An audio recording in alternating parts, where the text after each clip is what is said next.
Tren kasus demam berdarah dengue DBD di Kota Banjar belum genap 2 bulan atau dari awal Januari sampai Februari 2024 mengalami peningkatan.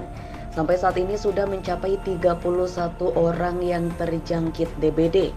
Adapun dari jumlah 31 orang tersebut, 2 diantaranya meninggal dunia. Kepala Dinas Kesehatan Kota Banjar Saifuddin menyebut sebanyak 23 kasus terjadi di bulan Januari. 1 diantaranya anak-anak meninggal dunia karena terserang virus dari nyamuk Aedes aegypti. Kemudian di bulan Februari ini terjadi penambahan kasus DBD dengan 1 anak meninggal dunia. Menurutnya warga yang terkena penyakit DBD mayoritas masih berusia anak sekolah dasar. Iya, di tahun 2024 ini kita masih 2 bulan ada 31 kasus. Tentunya ini trennya naiknya. Kalau dibanding tahun kemarin itu 1 tahun cuma 53 kasus. Di tahun 2022 itu ada 113 kasus. Untuk yang meninggal dunia berapa orang? Yang meninggal dunia untuk tahun ini 2 orang. Dua orang. Jadi ini memang kita harus memerlukan upaya-upaya pencegahan. Untuk yang terpapar itu kebanyakan anak-anak atau orang tua, orang dewasa? Kebanyakan anak-anak. Kasus DBD di Kota Banjar tersebut juga menunjukkan tren meningkat dibandingkan kasus tahun 2022 dan 2023 lalu. Menurutnya dengan meningkatnya kasus DBD tersebut tentunya memerlukan upaya-upaya pencegahan, terutama dengan melakukan gerakan pemberantasan sarang nyamuk atau PSN. Kemudian upaya penyemprotan atau fogging di lokasi terjadinya wabah setelah sebelumnya dilakukan penyelidikan epidemiologi PE.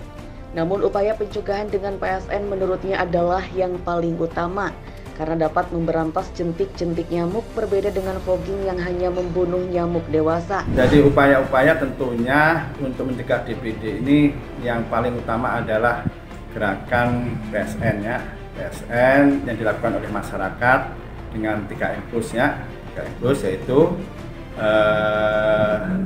menguras, terus menutup dan mengubur. Dan plusnya itu adalah misalnya pakai serambu atau kelambu ya, atau mungkin obat nyamuk lotion itu. Dan jangan dibiarkan lah, artinya ada air-air yang menggenang, terutama bekas-bekas barang-barang bekas, terus misalnya di kulkas kan gitu. Sudah mulai dilakukan penyemprotan Pak, fogging?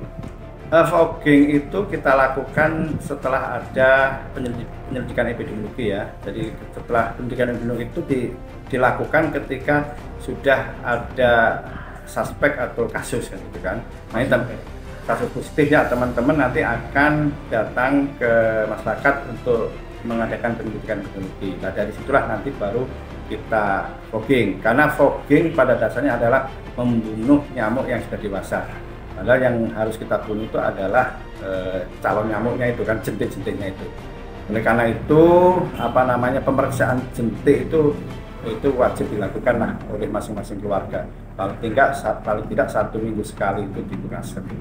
Untuk ini Pak, untuk warga yang menunjukkan gejala adanya demam seperti itu bisa langsung dibawa ke puskesmas atau ke rumah sakit atau seperti apa Pak?